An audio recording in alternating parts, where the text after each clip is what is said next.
one of the curious things about the world of UX is that the marketplace is unrecognisable in 2021 versus 2011 when I started Fathom. There's been, even in Belfast, there's huge numbers of in-house UX teams working for big tech firms. So I think that's just a reflection of the fact that UX is now mainstream. 10 years ago, it was a nice to have for folks who took it seriously, but now it's a mainstream part of everything. Certainly for me as an agency leader, I certainly see that a significant part of the value that we bring is fresh eyes, is an understanding of outbound process, the ability to look at the organisation outside in rather than inside out, and we hope loads of relevant industry experience. That's where our value lies, and I'd be wrong if I felt that therefore meant that we were relevant for every single type of customer, because there's customers for whom an in-house team is appropriate, but happily for me there's enough of a market for those who need that agency specialism that we continue to do well. But those are the ingredients I feel that a good agency should bring to an in-house team.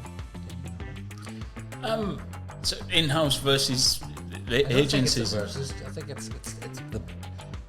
the balance, I suppose, and the importance. I'm fully sold on the importance of, and having gone from in-house for 20 years to agency, I'm now even more sold on why agencies are important. But no, it's a funny one, isn't it? In that there are some things where, and some company cultures just love having bums on seats, and so you can get them to do things that you're not paying them to do, like shift those boxes and do this, which I always find a bit of a weird thing. But I think the bit to me is about you bringing outside experience when it's short term. I think so in web design, for example, there's been a move like 15, 20 years ago. Everyone just outsourced web design, or you might have had someone in-house who could click a few buttons and keep things going for you.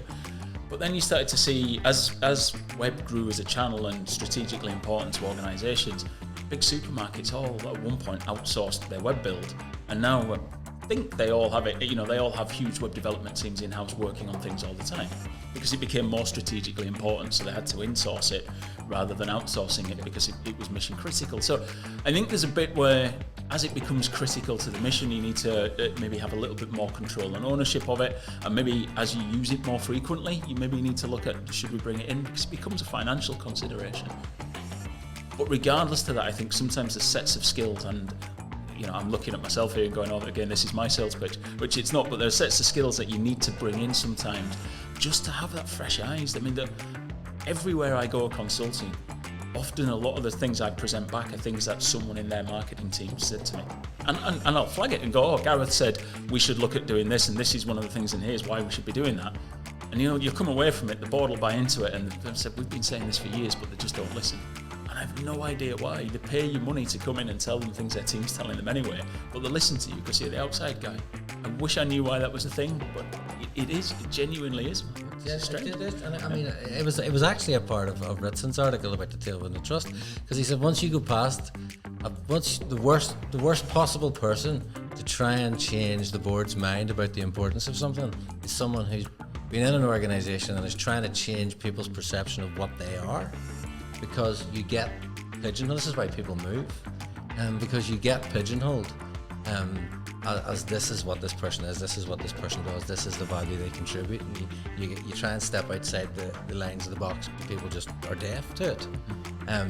Whereas somebody external coming in, even if it is feeding back something that internal person has said, it's, oh, you're credible now because you're sending us an invoice. So we have to listen.